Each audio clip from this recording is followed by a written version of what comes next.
For more than 40 years, the ocean was their home. 4 circumnavigations, thousands of nautical miles.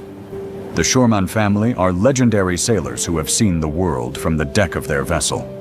Yet those years of travel led to shocking discovery that changed their lives and their mission. And we went ashore and the island was covered in plastic pollution. And it was a big shock for us. The ocean is really sick. It's on a hospital and it's almost dying. And if we don't protect it, it is gonna die. And a lot of people asked, so what are you guys gonna do about it? And my parents said, well, we wanna leave a legacy. We wanna do something to change this. We finally came up with the Voice of the Ocean. And the idea of Voice of the Ocean wasn't only to show the problems, but the solutions we find in different places. We know now that almost every single human being has microplastic in their organism, so it's very scary. The industry has to change, government has to change their policies, and people, they have to change the way they think. Each person can make a difference. And we like to say each one can be the voice of the oceans. In this interview with AllatRa TV, the legendary Schurmann family shares what they witnessed with their own eyes. Don't miss their story about the Voice of the Oceans mission, to learn how each of us can contribute to preserving life on our planet. We are here today with the famous Schurmann family. We are so happy that you're having us here today. So your journey has started over 40 years ago, and you have spent so many years on the sea and traveled the world 3 times around the world. 4 times. 4 times. 4 times, yes. Wow. During your trips, you faced a lot of in the environmental pollution and pollution of the ocean. And today you work with the United Nations, work against pollution and to protect our ocean. Can you tell us how your journey began? Yes, it's well, we just finished now. This was last week. We finished our 4th trip around the world, and it was a 4-year trip with the Voice of the Oceans. We started the first trip back in '84, so it was 10 years traveling around the world. I was 7 years old at the time, and my parents, it was their dream to sail around the world. The idea was to sail for 2 years and a half, ended up staying, more than 2 years, ended up staying 10 years. And during the trip, they said, okay, how can we do a living working, because they only had money for 2 years. And we started doing documentaries for Brazilian television, ended up doing for National Geographic, Discovery, and it sort of became a living, doing articles as well. And when we arrived in Brazil in '94, my parents said, oh, we want to do another trip. So we did a second trip, which was a different boat. It wasn't this boat, which lasted for 2 years and a half. This was from '97 to the year 2000. And we came back to Brazil and we did several, projects on the coast of Brazil. And then in 2012, my parents called me. I was competing in windsurfing as a professional athlete. They said, look, we want to, do a new trip, but we want to build a new boat. And we want to build a boat that is sustainable and, it has redundancy, that we can do expedition for a long time and, see different parts of the world. So I got involved in the construction. We built Sailing Vessel Cat from between 2012 to 2014. We started the expedition 2014, and it was a 2-year expedition. And during this expedition is where Voice of the Ocean was born. Because we stopped in an island called West Fayou. It's in the North Pacific. It's a small, tiny island between Japan and Papua New Guinea. And nobody lives there. It's an atoll, and you can go around the island probably like in 15 minutes, walk around. Oh. And we went ashore, and the island was covered in plastic pollution. Covered. And it was a big shock for us. So we did a sort of a beach cleanup. We put everything in our dinghy, took it to the boat, and then we have a compacting machine. So we compacted, a lot of the trash. And I'll show you after everything that we build on the boat, thinking about sustainability. There's some incredible features. And we compacted the trash and we took it to Guam, to the next island, where it had a recycling center. And we made a video about it, ended up going viral, and more than 1 million views, shares. It was just like really incredible. And a lot of people asked, so what are you guys going to do about it? And my parents said, well, we want to leave a legacy. We've seen so much pollution on the ocean. We've been living on the ocean for so long. We want to do something to change this.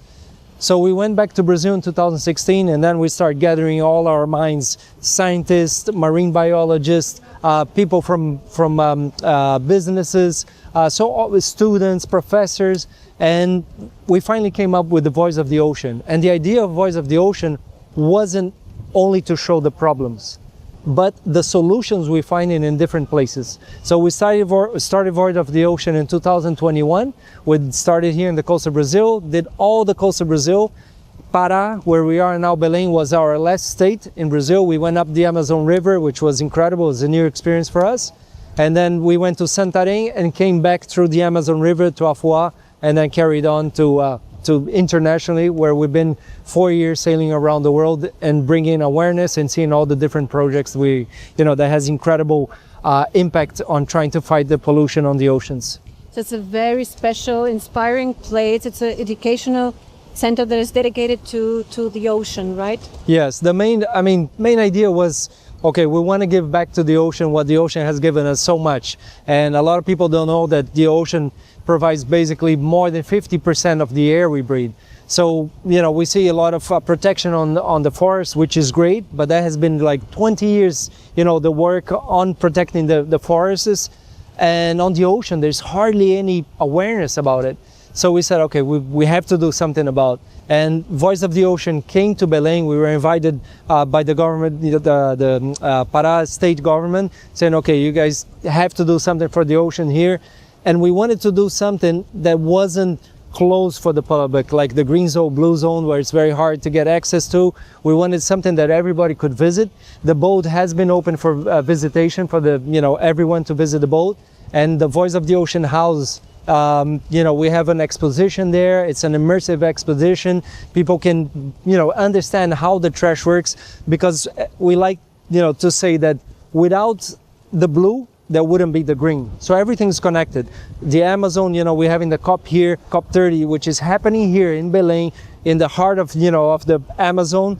And we can see that the Amazon depends of the ocean, and the ocean depends on the Amazon and the forest. So everything is together, the river flows to the ocean. So that's why we're bringing this awareness, and we're really happy to be here and be able to have the boat after 4 years sailing around the world right in front of where everything is happening.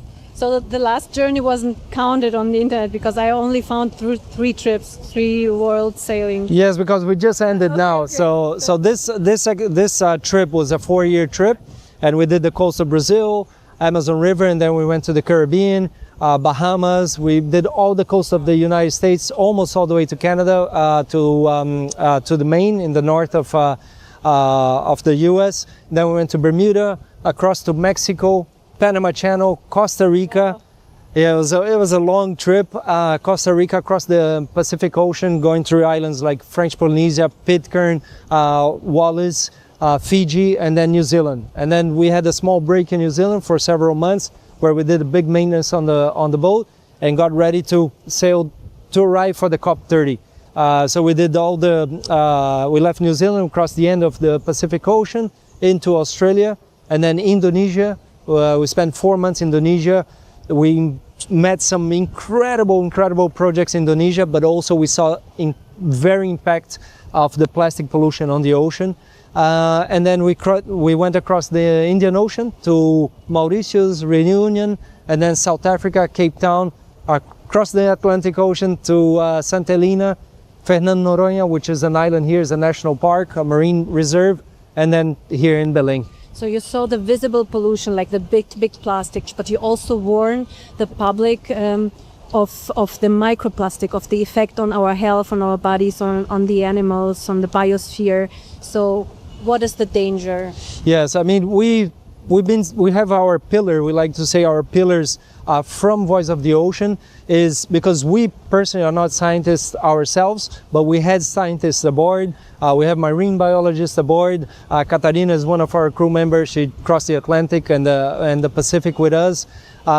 And parallel to what we saw and what we've been, we have a scientific pillar, we have an educational pillar, which is very important. We have an art pillar, and innovation as well. And one of the things we did was trying to find in different places projects that could, that showed what the microplastics are doing to our organism. And we had some incredible studies that, here in the coast of Brazil, in the US as well, in the Pacific. And Voice of the Ocean is not only happening on the boat. We had a scientific project that happened simultaneously on the coast of Brazil. There were 4 women scientists that drove all the way from the south of Brazil until Belém, and they collected bivalves, which is mussels and oysters, and they collected in each place they stopped. And the scientific research and results are going to be out here, I think on the 22nd. The results are going to be out and showing, where the microplastics are and how exactly and how impactful they are in the human body. We had a research in I think it was in Natal, in the University of Natal, that they opened up the fish and showing how microplastic, putting some chemicals and showing where the microplastic would show up on the fish, and it was on the skin of the fish. It was very scary, and this of course affects us. We know now that almost every single human being has microplastic in their organism, so it's very scary. And it's very similar to cigarettes. Before, cigarettes in the beginning was like, oh, it's not harmful, and then once it starts showing how harmful it is, people start realizing, wow, this is really impactful. And that's what's happening now with the plastic pollution and microplastic. People are realizing, studies are coming out each day. There's new studies coming out and proving and showing how harmful they are, and that yes, they are already in our bloodstream. They are in the placenta. They are everywhere in our in our human bodies, and that's really affecting us. You see, and you have been around the world actually your whole life. Are there any differences between people, between cultures? Yes, I mean we see different cultures, but I believe that everyone has the urge to make things better. Most of the places that we've been, we see people trying to make it better, and that's really inspiring. And of course, you go to some places that, people still need more awareness, but most of the places we've been, we see a strong, push trying to change not only climate change, but also the, pollution we see on the plastic, on the ocean, especially single-use plastic. I mean, that's just absurd. You open a bottle and you're going to use it for a few seconds and that's it. And that trash, people say, oh, but I threw the trash away. It's never going to go away. It's going to be here for 500 years, So we have to rethink how we deal with our plastic, single-use plastic. We know plastic is an important part, in many, many things. And in the hospital industry, in the health industry is very important.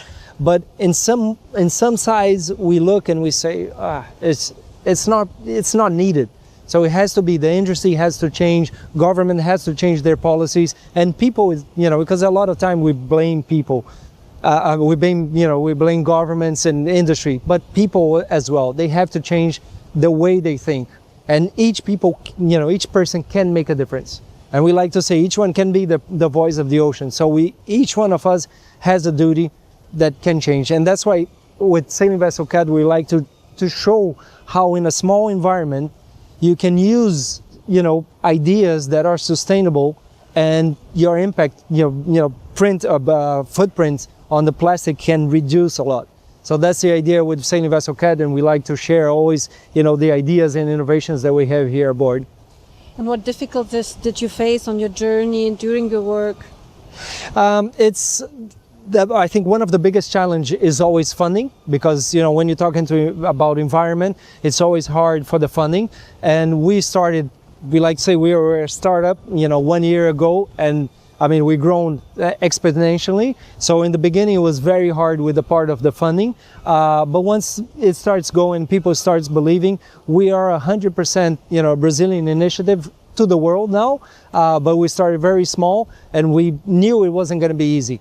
But now we're really happy with the results, and of course, apart from the storms that we sometimes encounter on the oceans, I believe that the hardest part for us was to go to places that had projects that were impactful in helping our ocean.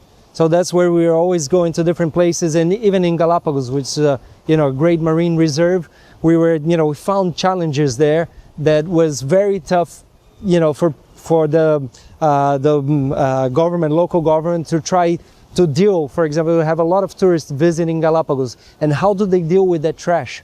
It's something they weren't prepared in having a long time ago. And now there's, I don't know how many thousand people visit Galapagos, and it's always a problem, the trash. So we went to all the islands, see what they do with the trash. So it's always a challenge for each place that we see and we face this reality. Why should people protect the ocean, our environment? What inspires you to do your work? I think the ocean is the biggest it is the biggest biodiversity that we have. We only have one planet, and it's this one here. I mean, some people want to reach Mars, and we say we got to protect this planet here. So the ocean is such an important part. It's it controls all the air that we breathe. It's the air conditioning of the world, because it controls the climate. And we have been seeing that the climate has been changing drastically. I mean, we can see everywhere storms are getting stronger. We can't predict the weather as we used to. I mean, it just changes very quickly between weather cycles, very unpredictable. So the ocean is such an important part of controlling the climate on Earth, that we cannot neglect it. We cannot say, okay, the ocean is big because we look and we say, oh, it's a huge ocean. And we cannot do that anymore. I mean, somebody here mentioned that the ocean is it's like really sick. It's on a hospital and it's almost dying. And if we don't protect it, it is gonna die, I mean, there's studies already of races that sail around the world, and they took samples to see the microplastic on every little corner that they sailed to, and they found microplastic in every single place. We have been to every place. We went to 17 countries on this expedition, and there was not one single beach that we went that wasn't contaminated by microplastic. I mean, we even like in beaches where you see it's pristine, white, sandy beach, wow, what a paradise. And you go to the beach and you look, you will find microplastic. And that's, of course, getting to the food chain, getting to the fishes, the corals are dying. The corals are vital importance for our ecosystem, and they are dying. We went and we saw that firsthand. Coral bleaching is happening in a magnitude never seen before. And it's all happening within the last 40 or 30 years that it's been accelerating. To change, to leave a legacy. First, ONG, that is NGO, is Brazilian. That's the first Brazilian. We have many foreign ones, but none Brazilian. So we set up this expedition to go around the world, and we have projects, scientific projects with the universities. We have educational projects. We have a lot of art projects that people are doing arts. And also we have what is most known in Brazil, communication, videos, and all today's social media. And that's what we're doing, bringing awareness. And we did this 4 trip around the world with the boat to bring it to the forest, to bring the ocean to COP30, because the ocean is the center of, now the talks, because before it was just relegated as second plan. So we are very happy that the ocean now is being listened to, and people can listen to the voice that are the voice of the ocean. As you work with scientists, can you tell us what has microplastic an impact on humans' health? Yes, they did one trip from Brazil on a car, not on the boat, collecting all the oysters, mollusks from the coast of Brazil up to Belém, 10,000 kilometers, and it's a project with the University of São Paulo. There were 4 scientists, very brave ladies, driving 10,000 kilometers, and now we are going to have it here at the House of Voices of the Ocean to show the results. And I cannot tell you before, because it's still a scientific project. Okay, and what can you say about the impact on humans' health of micro and nanoplastic? Well, I've been to Plastic Health Coalition seminars and many others, and we can see that there is already common knowledge that plastic are invading the human body in all, there's not one place, the blood, the veins, the heart, and the brains, and so it's very damaging, but they don't know yet how damaged it is. and what people have to be aware of on this topic? Or people have to be aware that it depends on us to change our ways. You know, like a plastic bottle. I don't know if you visit our house, and a plastic bottle that goes out to the sea and then pollutes, and the fish eat it, and you know, and then we eat the fish, and then we get contaminated. But we have to be aware that our choices make a big difference in our ocean. Can you tell us about your work with the United Nations? Yes, we are the partners with the United Nations, and our work is to send them what data or whatever films we collect, pictures of the places, and they support us in all our connections with the COP and all whatever UNOC in this year. So we have here all our part of our sustainability for the energy. So our renewable energy, solar panels, wind generators, and then we have hydro generators, which is like the wind generator, but it charges with when the boat is moving, because it is a sailboat. We have engines, but only to go into port. Most of the time we are with the sails. And we even have here our garden. There's 2 of them. Wow. Yeah, so we have, you can have some spices and pepper, and we have this to show people that we can do it on a boat. So you can do it usually on land, you know. And the part of the boat, when you come through here, apart from the energy, so we have a big battery bank of over 47 batteries, so we can store a lot of energy, and we can go on for basically a week without having to charge the batteries up. So that makes it, you know, we're sometimes 100% sustainable, that we don't need to churn an engine to charge the batteries or anything like that. This is the steering station, so this is where we steer the boat. So most of the time you can steer from here, but we use autopilot. So then we have time to do our research and, you know, look at the weather, see if there's any ships coming and things like that. So this is our navigation table. So this is where we do all the navigation. We can monitor all our energy. So we can see how much we are consuming, how much we're producing, which is very important because, you know, we're producing so much in solar panels with the energy, so we can all control all from one screen. So most of the time the boat is on the autopilot, and which we can control it from here. And then this is all part of our battery to control the batteries and some switches, you know, to turn lights and things like that. And as I said, the boat was built thinking about sustainability. So we have some features here on the boat that we've never seen on any other boat, which is really, really incredible. I'll show you here through the back. We like to joke. We like to say this is the meditation room. Yeah, a lot of people say, oh, you have a meditation room, but it's not really a meditation room, it's because they spend a lot of time in there. So this is the engine room. We have hydraulic equipment, you know, the engines, but one of the most important equipment we have, it's that one over there in the corner. So that equipment is the water maker, is the desalinizer. So we can produce 200 liters of fresh water per hour. So it takes the salt out of the salt water and turns it into fresh water. And you can do that anywhere in the world. And that's incredible. So we can be on an expedition for 5-6 months. As long as we have food, we'll have water. Very scary in places where people, you know, they capture the seawater and do the filter. We have done here several research and, you know, capturing with the long, socks and special, you know, equipment. And in some places we look in the water was crystal clear. And we use, they call it a manta. You tow it in behind the boat and it sort of looks like a manta ray. And then, you know, has a big mouth and the water passes through. And then on the back, there's a very small kind of like filter, lets the water go out, but microplastics stay in there. And one time it was just astonishing because the water was crystal clear. We were like, no, there's no pollution. We're not going to catch anything. And when we lifted up, it was full of microplastic, So there's not one spot in the world now that you probably won't, you know, drag a small net and you won't see microplastic. So it's very, very scary. This is very nice as well for the boats. It's very unique. Usually you have on bigger boats, but smaller boats like this, it's very rare. It's our wastewater treatment system.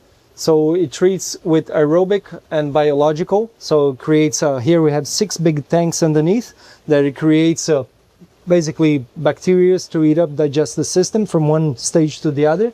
And when it gets to the last stage, before we discard it, we have to eliminate the bacteria. So it goes through 3 UV lamps, and one pass through a UV lamp will kill 99% of the bacteria. we let it pass more than 20 times. So this is really unique because a lot of the boats, they use chlorine tablets to kill the bacteria, and that's just horrible for the environment, especially for the coral reefs. And this is our compacting machine. Now it compacts up to 80% the volume of the trash, and that's how we compacted all the trash, especially single use, and then we took it to a recycling center. So you can see how compacted it, the trash stays. So the compacting machine is super important, and we try to avoid when we, for example, now we cross the Atlantic, we stop in Santa Helena, which is an island in the middle of nowhere in the Atlantic, and then after Fernando Noronha, and we didn't disembark any trash on the islands because we know how hard it is for them to deal with trash. And did you see this huge rubbish islands? Yes, we did, and that was in Indo. My mom is the writer. She has 6 books, I think now. So she's the writer. This was from the previous expedition from 2014 to 2016, and yeah, we saw very the most impactful. We didn't see the ones on the North Pacific or South Pacific, but we saw one in Indonesia, which was like the biggest shock I ever seen. We couldn't pass with the boat because there was so much trash you could get on the propeller or on the keel and get wrapped around. So we had to go right next to it, and we said we got to get some images because this is unbelievable. And this was inside a marine reserve, which is very well known, a marine reserve. But this is trash that comes with the current from everywhere, and it goes more than 150 kilometers on a line. And the thing is that you look at the trash and you think it's only on the surface, the plastic, and then you go underwater, and we have these images. You go underwater and you start seeing the layers and layers. It's only the top of the iceberg. Exactly. And we were diving, doing some snorkeling in beautiful coral reef, and then suddenly the current changed, and at one point we were like literally, like pushing between plastic. We had never experienced that before because it wasn't a place you were expecting. They say, this is going to be okay. It's going to be a beautiful snorkel. And then the trash just came, and we were just going like this and moving the trash away. It was very, very impactful. So, yeah, so we see, and it's not like we see concentrated island, like a big island. They're more like they get concentrated like in a highway. The first time we saw like major plastic pollution, I think it started on the second trip around the world. That my parents and my brother, I wasn't aboard. They did a trip called the Magellan expedition, which was sailing around the world, rerouting Magellan trip. And they passed an island in the Pacific, in the South Pacific, which nobody lives as well, sort of like the West for you. And they went ashore.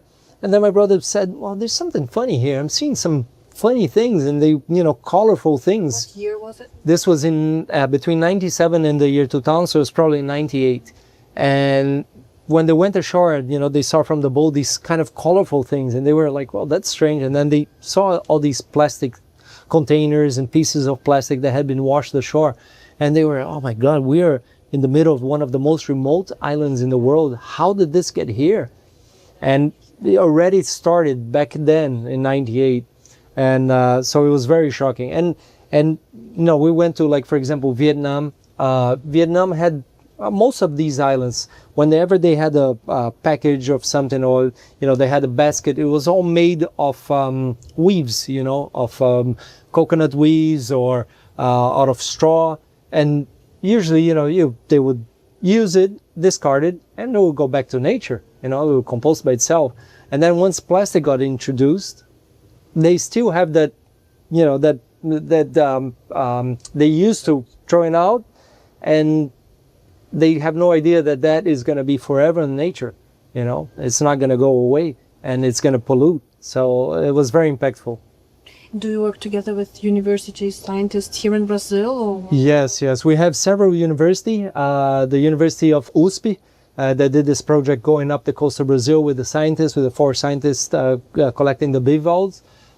There's several other universities, so we work with 3 or 4 universities, and we're trying to do a global thing as well for universities to share the information, the data. So, for example, we went to New Jersey Institute of Technology, and we visited. They were researching how they could use microplastic or plastic mixed with glass and mixed to make concrete, because it's one of the concrete building blocks of concrete, and making concrete is one of the most the biggest polluter.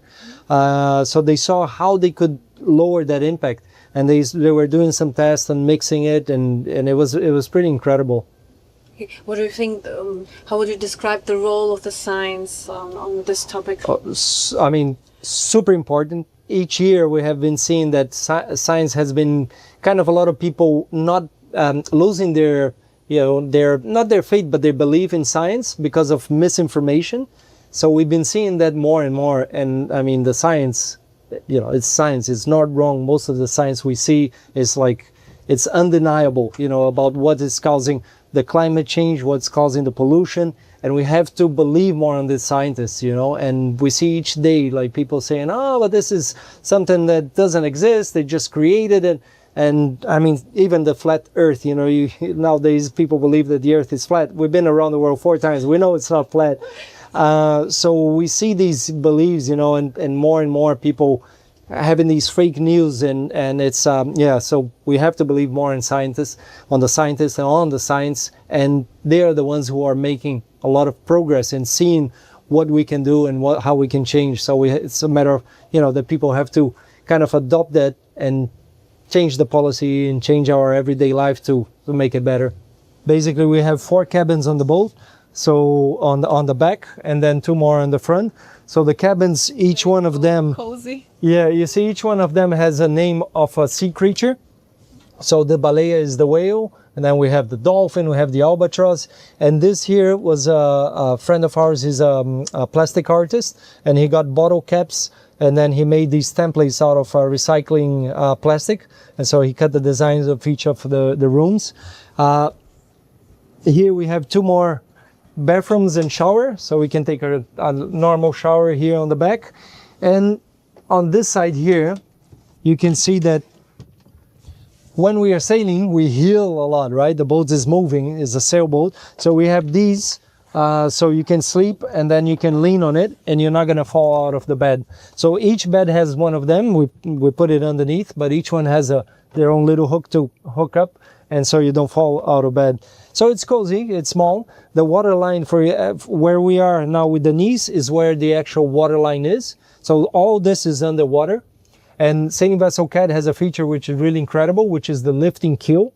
So the keel is what gives the counterweight for the sails, because if we didn't have the keel, the boat would tip over. So we have a lot of weight. We have 27 tons on the keel, and that makes the counterweight. But it has a very big draft, we say. It goes very deep. It's 5 meters underwater. So we wouldn't be able to go in shallow places. But we have a hydraulic keel, so we can lift it up. And then we stay with 2 meters, so we can go into places where usually boats this size can't go. So this is the cylinder for the UV lamp, for the water treatment, the wastewater. So it goes through 3 UV lamp. They're inside a crystal glass. And then there's a silicone sleeve that cleans every day the crystal glass. So, it stays clean and it has contact of the liquid with the UV. And there's a circulating pump, so it goes in through there and comes out through there. So this is Erica. She is the first mate, my partner. And she came in as the cook, but now she's the first mate. She can sail the boat alone. And basically, we're both of us always taking care of the boat and make sure we are ready for the expedition. So my name is Erica. I'm Italian. And now it's going to be 10 years that I'm on board. On the 18th of November, it's going to be my sea birthday. I'm very, very happy. Congrats. Thank you. When I arrived here, I never sailed before. And so they actually really teach me everything, sailing and diving and now navigation and everything. And also to take care of nature. I've been learning a lot during these 10 years. So I'm very, very grateful for this boat, for this family. And yeah, so Now you're a part of it? Yes. So I want to show you the rest of the boat. Here there is a little bit of the story of the family. So this was the first circumnavigation. So Willem, the captain that you have been speaking with, he was 7 years old. Wow. And so when he arrived, he was 17. And it was 10 years of doing the first circumnavigation was 10 years and was the first Brazilian family to complete a circumnavigation around the world. This was the second around the world with Catchy. The name of the boat is for her. So She's the daughter of... She was adopted. Yeah, so she's the daughter adopted. Yes. This is the third around the world. And now we just finished the fourth of the family and the second of this boat. So just last week, we arrived after 4 years going all around the globe, and coming back to Brazil was very special, and we are very happy to be here again. We have here a little movie theater, and the projector is hidden here in a kind of 007 place. So we can project the movies and everything. And here we have a little library with books from the family and books that we have been exchanging during the trip. So this for me is the most beautiful kitchen in the world. I love it so much. It's 10 years that I'm taking care also of this area. And it's very well thought because it's big and you have space to work. You can even work in 2 person, no problem. But at the same time, when we are sailing, if I open my base here, I don't go anywhere. So I can work like safely, even when I'm shaking a lot, still can do it. And then here I have my dancing stove. So yes, so he has to do it because he has to follow the movement of the boat and to be able to work safely when you're cooking. And I also have these little arms that hold the pot in place. Then this one is my favorite window because when we are sailing and we are laying on this side, I can see underwater. So I say that sometimes I have like an aquarium kitchen, you know, I love that. And here you can see the sail and the mast. So which is very important when we are sailing in just 2 person and I'm on my watch or he's on his watch. Even if you are here, you know what is happening outside. So the place where we separate our trash. So here I have paper, I have plastic, and I have metal. And once it's full, we go to the compactor machine that Vilfredo showed you before. That compacts up to 80% of the volume of trash, which give us lots of autonomy. So we went in Indonesia for 4 months. That is full of islands. We never disembarked our trash because we don't want to give them another problem. They already have enough. And with this system and the compactor machine, we are able to actually do this and to choose where we want to disembark our trash and where we don't want to do it. So that's very nice. This is the only sailing boat in the world to have this machine. It's a bottle crusher. So you put a glass bottle in here and it turns into this glass sand, which you can actually touch, which was very important for us. It's glass. Okay, and you don't get cut. You don't get cut. That was fundamental for us because there are lots of this kind of machines, but this one is safe and you can fit up to 300 bottles. From 200 to 300 depends of the size of the bottle. And you can use this material for many, many things.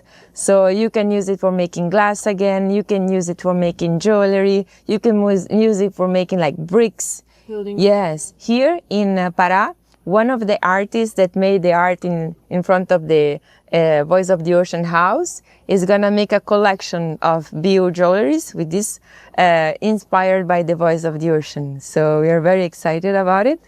And this is a bit of what we do. I mean, showing solution and showing that if it's possible to have these solutions in a 24 meters that shakes all the time, it should be possible in land as well, and it should be more available for everybody, because the technology and the solution are there, already there. We have just to share them and to make them public. Okay, now. Just 1 second. Okay. Like this or? No, like this, yeah. Oh, there you go. That's it. Super quick, super efficient. That's what we do is like we wait to have a full bag and then we do it at one time because in like 40 seconds you do a full bag of glass. Yeah. So my mom is the writer. So this was her first book, and then second book, third book, the other one that I showed them, that's myself, my brother, me there. So yeah, I was back in '84 when there was no plastic pollution on the oceans, and then we started seeing the changes. Yeah, So we went to school in several places, depending on the place we went with the, had to put lava lava. This was in Tonga, we went to school, French Polynesia as well, New Zealand, and yeah, so different. This is your father, like a cook here? Yes, yeah, he's, that's him cooking there. He does his famous spaghetti, so he does his famous spaghetti. And that's my mom. We usually have a lot of kids that come down from schools with, we do a lot of singing. So yeah, and this one we arrived back in '84 in Brazil.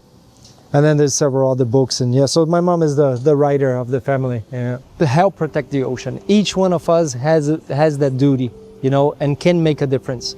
So it's everyday little things that can help. And of course, we can, choose our leaders wiser, because they are the ones who make a lot of decisions. We can, push for policies to change. We can, protect every single day. We see, people doing little things that can make a change, and to protect the oceans. To help. We know we got to protect the forests. We got to protect the oceans because everything is connected. So I believe that each one of us has, a job. We like to say, it is a job, it is a job to make the ocean better. Responsibilities, yes, responsibilities. Because if we don't do it, our Earth is definitely gonna get worse and worse. And we only have, one Earth to live in. And my brother, he likes to say that he's my nephew, which is my brother's son, that he says, Ron, I want my son to be able to see what I saw when I was traveling the world when I was young. And a lot of things, it has changed, And he says, right, and the coral reefs are dying and the oceans are suffering. So we have to protect the oceans. We have to give, more emphasis to the ocean and, a bigger awareness in protecting the oceans. What would you like to address to our viewers? Well, I would like to tell you the ocean is the main part of our life. The ocean doesn't need us, and we need the ocean because to breathe, to eat, and to live, we need to have the ocean sustainable, clean, and I need your help to be the voice of the ocean.